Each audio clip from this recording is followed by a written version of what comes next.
Hi, so here's just a little refresher on mercantilism and capitalism. So you guys wrote your constructed response already, and as a quick formative assessment, it looks like you guys are like 80% there, but I just wanted to give you a little extra help if you needed it, okay? So this is a PowerPoint put together by like the goddess of all history teachers, so it's very thorough, and I hope you enjoy it. Okay, so it's called From Mercantilism to Adam Smith. So what is mercantilism? You are so familiar with this word, and I'm so proud of you. If you're rolling your eyes at like, oh, this again, it means you're really, really, really smart. So good for you. Okay, so bullionism is the economic health of a nation could be measured by the amount of precious metal. So like whoever has the biggest stack of gold wins. Okay, so hard money, like this stuff over here, was considered to be the source of prosperity, which means you're doing well. A lot of prestige, like, dang, look at me, look at all this money I got. And it was just like the source of strength for a nation. So they'd look at places like Spain and go, like, whoa, look at all the silver they have. They are cool. So bullionism dictated a favorable balance of trade, which you guys are rolling your eyes right now, right? And going, oh, I know it means more exports than imports. You guys are brilliant. Yes, you export more than you import, which is called a trade surplus because you have lots of trade. Okay, so high tariffs, and a tariff again is a tax on a foreign good. Okay, so high tariffs on imported manufactured goods kept this favorable balance of trade, this trade surplus.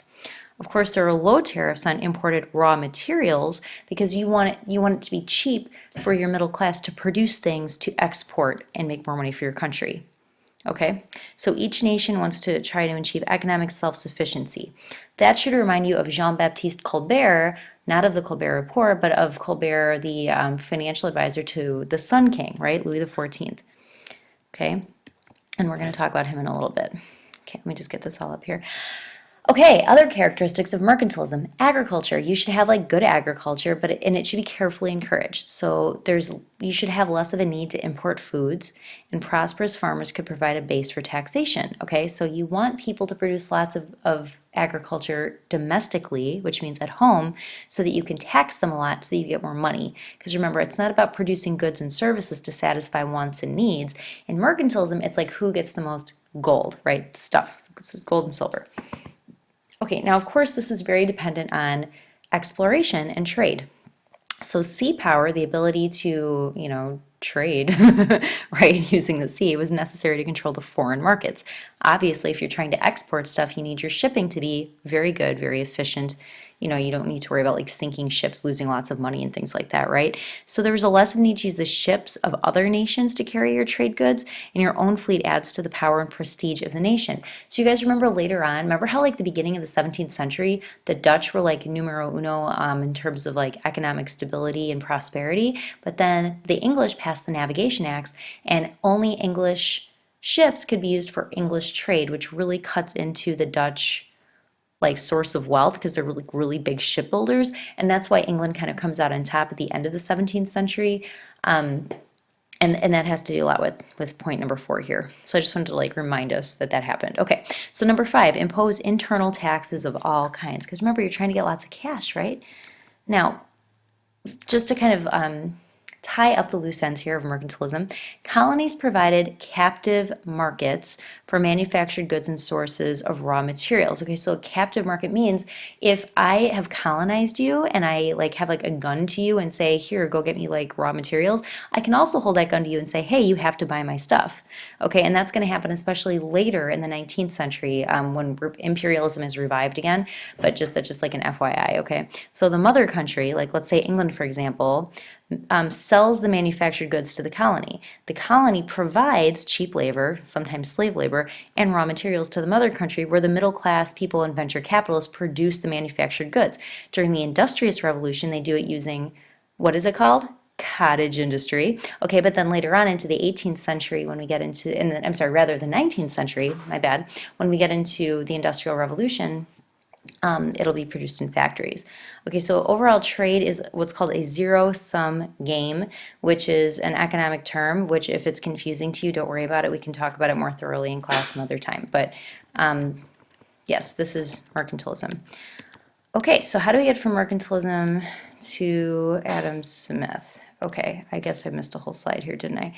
Okay, let me just go back really quick and finish talking about mercantilism. It's probably more information that you need to know, but that's okay. So a large population is needed to provide the domestic labor force. Okay, so you have to have a lot of people in the colonies to get raw materials to you and to sell manufactured goods to. Okay, they don't want to have like a lot of luxury items because it takes money out of the economy unnecessarily. And then the state action was needed to regulate and enforce all these policies. So the government is very heavily involved in the economy under mercantilism with the end of getting lots and lots of gold, which ends up hurting them more in the long run. So Colbert was a big mercantilist, and here are the things that he did. He is the architect, again, of French mercantilism, and it's called Colbertism, which is kind of cool. He was all he's all about the gold. Look at him. He's like chilling with his like awesome robes here. He's got like the mad wealth, right? He's a bullionist. And there were four professions that he felt were most important to the nation's economy: being a farmer, trading, remember, export more than you import, the army, because you have to defend and maybe expand your borders and, beat up on those people in the colonies to get you raw materials and get them to buy your stuff, and the navy to protect your, just to protect your trade, okay?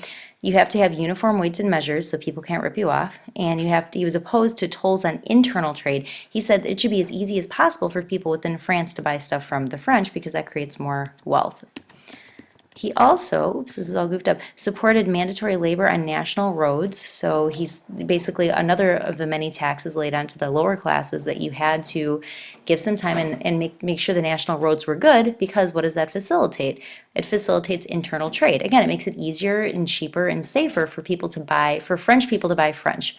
Okay, he favored a large population, like we kind of talked about a few slides back. If you had 10 or more children, you wouldn't have to pay taxes. So it's a good deal.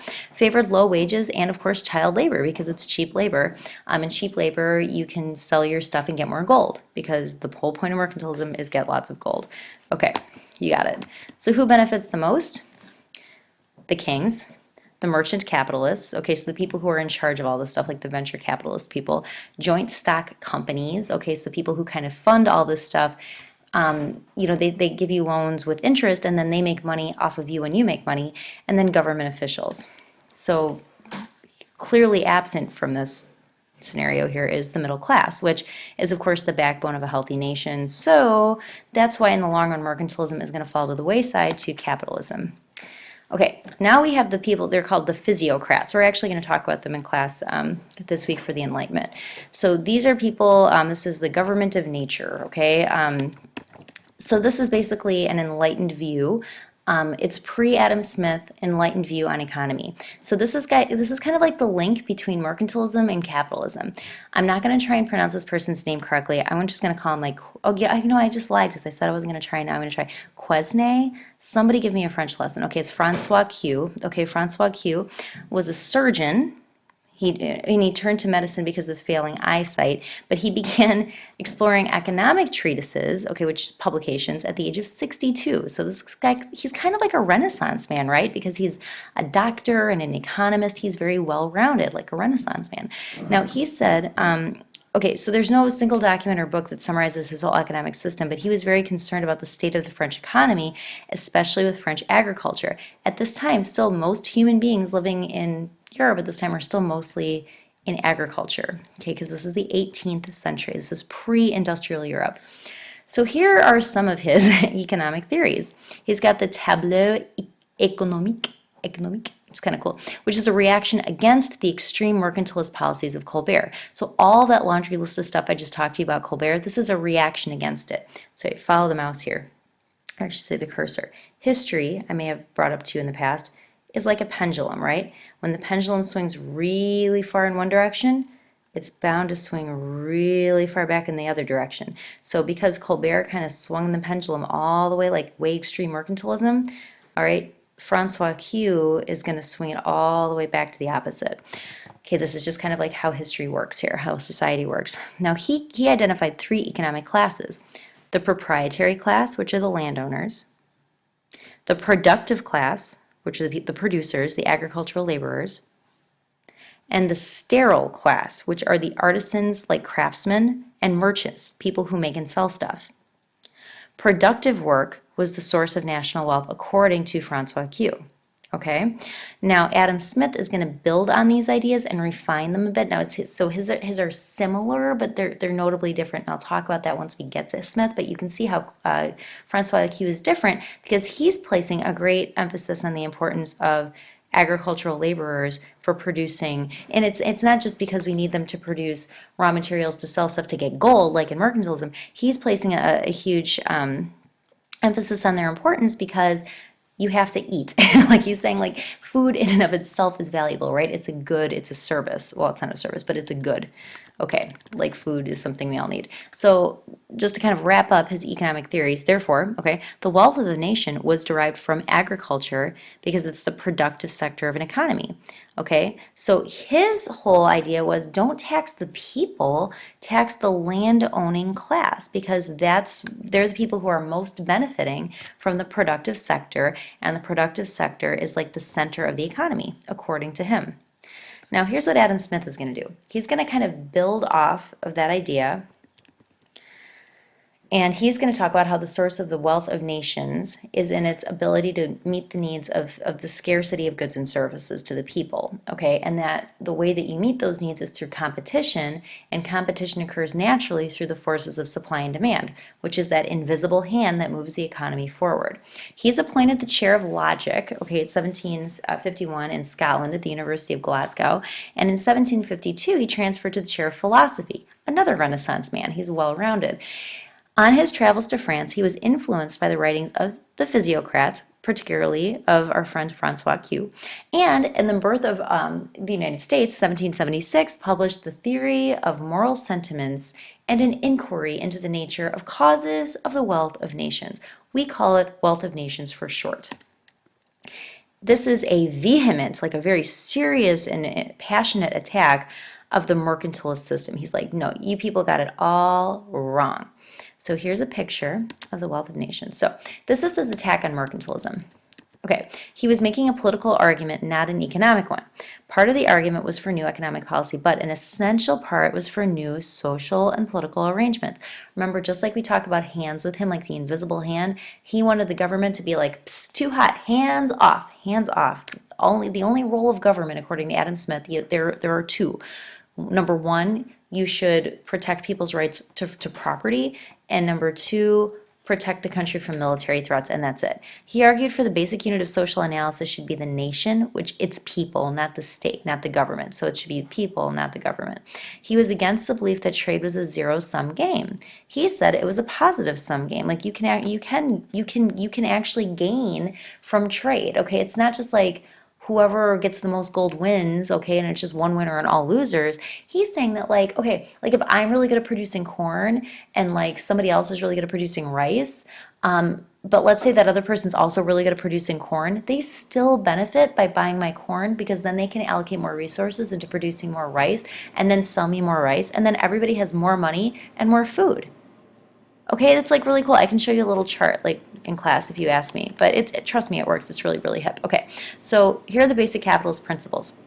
Goods and services are produced for profitable exchange. Okay, both parties want to make money off of it and also want to gain resources, goods and services, because that's what people want. That's how people live, right? Human labor power is a commodity for sale. Okay, like everybody, unless you're a quadriplegic, has well, and even then, you can still, somehow we could get labor out of you, right? Everybody has the power to work in some way. Labor is the true source of value, according to Adam Smith, kind of building again off of that Francois Q guy, okay? So businesses, let me go back, provide goods and services to households.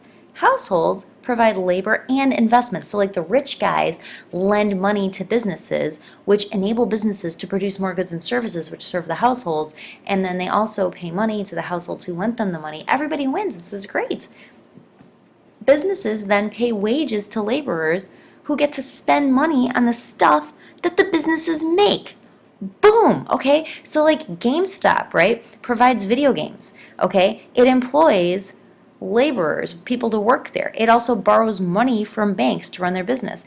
In turn, they pay wages and then interest to the laborers and the investors, and then laborers and investors alike get to go to GameStop and line up at midnight for the next video game, and everybody's happy. Okay, so what are we left with here? The invisible hand. The problem is, how do we survive in a world where there is scarcity? Okay, there's not enough stuff. How do we survive in a world where we must depend on many other people, but we're humans by nature are self-interested individuals? Well, look, if we're all going to operate on self-interest, then let competition drive the economy, right? Make competition what moves everything forward. That's the solution. A free market, government hands off, no taxes unnecessarily, no tariffs certainly. Okay, so while appearing chaotic and unrestrained, it's actually guided to produce the right amount and variety of goods by a so-called invisible hand. If like 600,000 people in the world want the purple package of Skittles, then the Skittles people are going to be like, dude, we better make at least 600,000 purple packages of Skittles, and then they're going to sell them, and the people are all going to buy them, and everybody's happy. They're satisfying a want, and then they're getting paid for it, and they're paying out wages, and the cycle that I showed you before continues, and everybody's happy. Therefore, the basic market mechanism is self-regulating, because if people suddenly want the red package of Skittles, they're going to stop buying the purple package. The Skittles people are going to be like, dude, slow down the purple package, speed up the red package. Again, everybody, that's self-regulation. It kind of works itself out, okay? Whoa, I missed a slide. Okay. Moving on, individuals seeking success are driven by self-interest, which is a profit motive.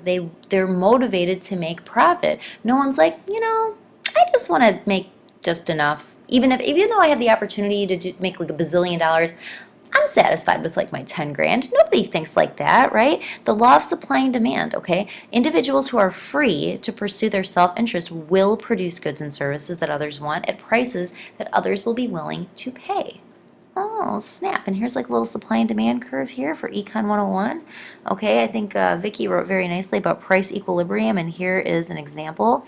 This stands for price and quantity. This is where it meets. If 600,000 people want the purple bags of Skittles, and they're willing to pay $2.15 for them, and 600,000 people buy them at $2.15, you've hit price and quantity equilibrium. Supply and demand has worked out. Okay. So like we talked a lot about competition. People want stuff, they're going to compete for it because people only want to buy the best thing for the cheapest that they can. There's a social division of labor that will maximize the satisfaction of individual wants and needs given scarce resources. So not everybody can get everything that they want all the time, or sometimes everything that they need all the time, but we're going to do the best that we can to compete, make things efficient so we can fill the very most amount of wants and needs as possible given the resources that we have. The government should interfere minimally, like barely at all, with the free and efficient workings of the market. Okay, laissez-faire, right? Hands off, free hand economics. Okay, the economy should be free of any interference from the government. Leave it alone. Okay, and here's a cute little slide here. There it is again. The invisible hand of the marketplace giving us the finger. Get it? Because like they're out of work and they're like, screw. Okay, that's funny. Okay, that's what I got for you. I hope that maybe helped you understand economics a bit more, and this will hopefully clear things up for you as we get into the 19th century. Have a lovely, lovely evening.